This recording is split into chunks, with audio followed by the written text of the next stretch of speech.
why is it the job of Facebook to police speech? I don't think we should concede this. Why are Twitter and Facebook, outside of the confines of very expressly and clearly forbidden death threats, child pornography, things that we all understand and agree need to be illegal and policed, okay, but outside of what is a violation of law, defamation, which is a civil issue, but still, why are they policing speech at all? Why have we conceded that they should be saying, oh, well, this isn't, these organizations like PolitiFact, they're just the digital Stasi, man. They shouldn't exist. This is crazy.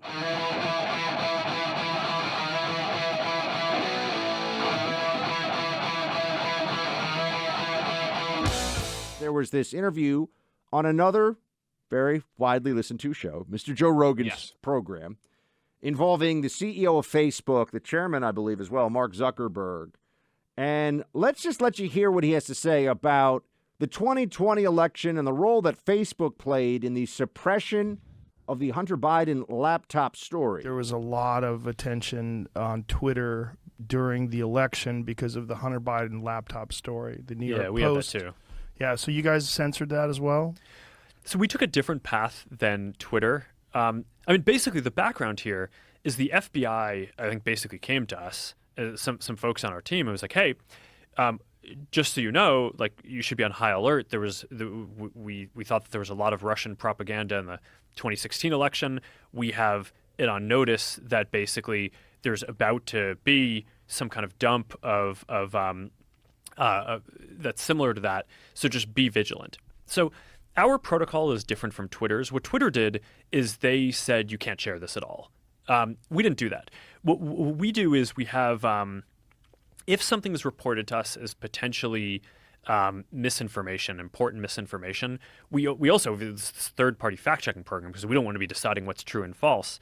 And for I think it was 5 or 7 days when it was basically being determined whether it was false, the distribution on Facebook was decreased, but people were still allowed to share it. So you could still share it. You could still consume it. So when you say the distribution is decreased, it got shared. How does that work? It basically, the ranking in newsfeed was a little bit less. So fewer people saw it than would have otherwise. So it definitely... By what percentage? I don't know off the top of my head, but it's meaningful. But basically, a lot of people were still able to share it.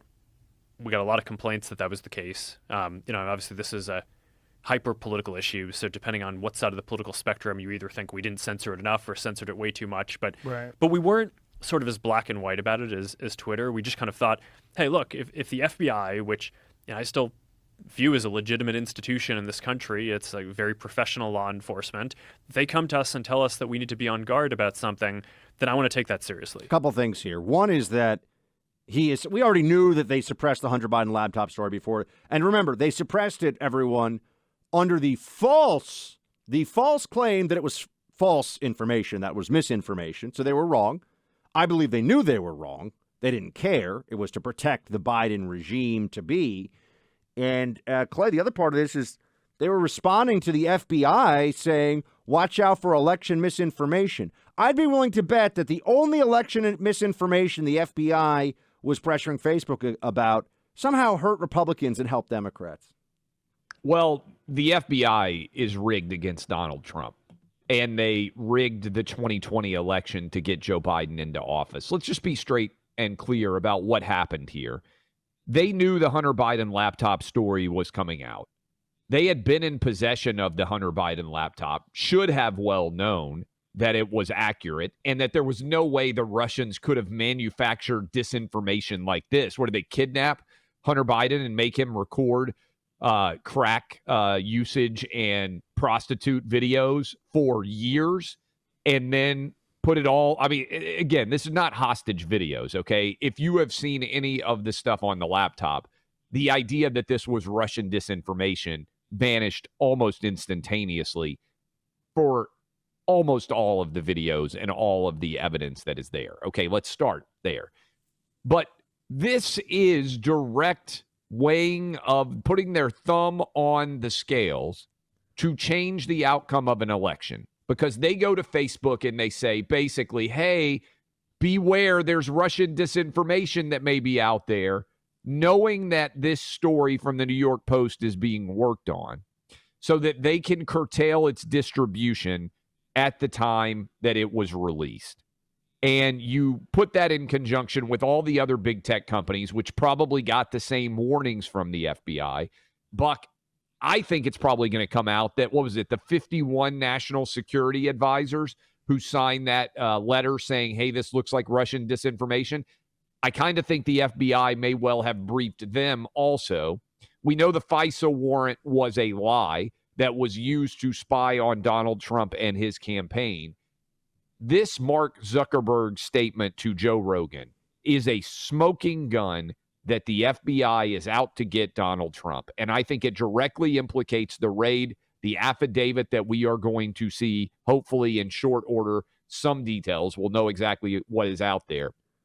But this proves to me, beyond a shadow of a doubt, that the rig job was in effect. Mark Zuckerberg is even admitting to it now.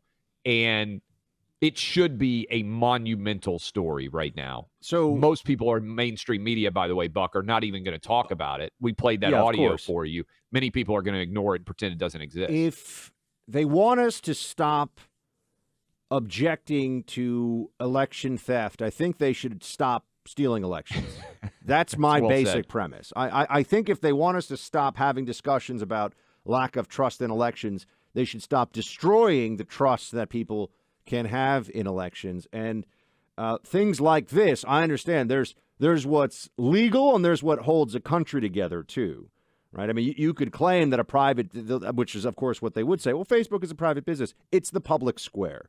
Meanwhile, cable news and radio have all kinds of regulations, federal regulations, especially around election issues. We can't even use certain words. Like we couldn't run for political office and be on the radio. And yet, when it comes to the social media giants, because they have a built-in ideological advantage for the left, they want no restrictions right now. And by the way, if they do start regulating them more, they will just try to regulate them in favor of the left. So they do not want a level playing field. We all know that. That's very obvious. But Clay, they were willing to believe that Donald Trump, they were willing to believe the dossier, which talked about Russian prostitutes and doing things that are golden showers. Yes, indeed. And they said, Michael Cohen was in Prague. He'd never even been to Prague. That's been verified. Full of lies. The top of the FBI was willing to believe this fanciful compilation of bullcrap, which had no real sourcing to it whatsoever. It was an Oppo document based on rumors, based on sources who were being paid to come up with something juicy to say about a political candidate. I mean, it had all the authority, the authority and honesty of going through like the comments section of some website, scraping Reddit and saying, what are people saying about this candidate? And yet, on the other hand, you have a laptop full of emails, videos, everything of Hunter Biden, and the same apparatus of national security wanted to tell us that was the most intricate and really astonishing example of Russian disinformation in history. How is that? Unless you were ideologically blinded, it is not possible to have made one choice and then the other and be an intelligent person, right? It's just not possible. It's just hatred of Trump that pushed the decisions. I want to see Mark Zuckerberg under oath talking more about this FBI briefing.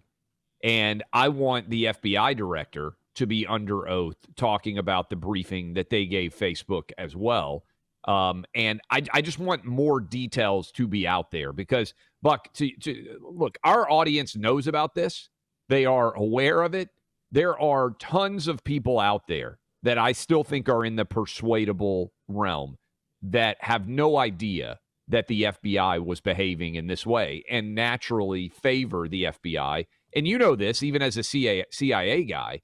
I don't know where it's gotten into, but we've gotten lectured recently from Republicans. Like Mike Pence came out and said, don't say something bad about the FBI. I think Dan Crenshaw, other people. Look, the FBI historically has been a completely untrustworthy entity for many parts of American history. If you just study what J. Edgar Hoover did when he effectively turned the FBI into his own domestic spying ring and chose who to favor and who to disfavor, it's not crazy to think that the same thing could be happening today. We know it's already happened in the past. Like, why is asking those questions a threat to democracy?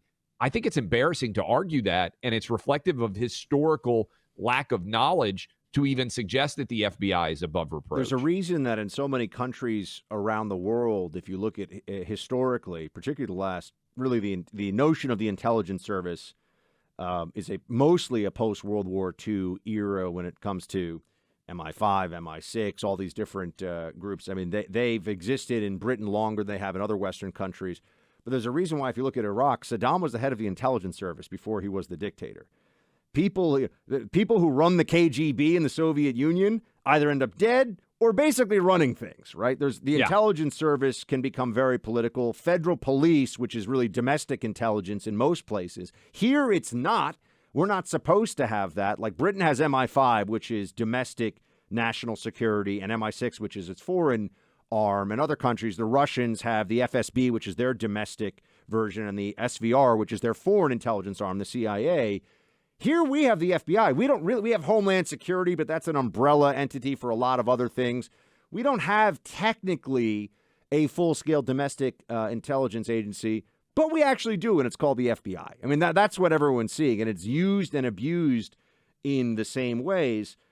So I think that people should be asking questions about that, and also asking questions about why is it the job of Facebook to police speech? I don't think we should concede this. Why are Twitter and Facebook, outside of the confines of very expressly and clearly forbidden death threats, child pornography, things that we all understand and agree need to be illegal and policed, okay, but outside of what is a violation of law, defamation, which is a civil issue, but still, why are they policing speech at all? Why have we conceded that they should be saying, oh, well, this isn't... These organizations like PolitiFact, they're just the digital Stasi, man. They shouldn't exist. This is crazy. We need to keep talking about this and hammering this home, because I think this story, and we're going to continue to wait for the affidavit to be released. We don't know exactly when that'll come down. We'll give you the absolute moment that it does. We'll break it down for you. But this is a monster story. When I saw the Mark Zuckerberg video yesterday, Buck, I was waiting to pick up my son at a football game. And I was sitting in the car, old man style, dad style, and I watched that and my jaw dropped. And that doesn't happen that often. Just to see Zuckerberg admitting that the FBI came in with him and essentially rigged the election through the big tech companies, which I think we all suspected. But to have it said and stated so clearly as he did on the Joe Rogan podcast, it stunned me. It really did.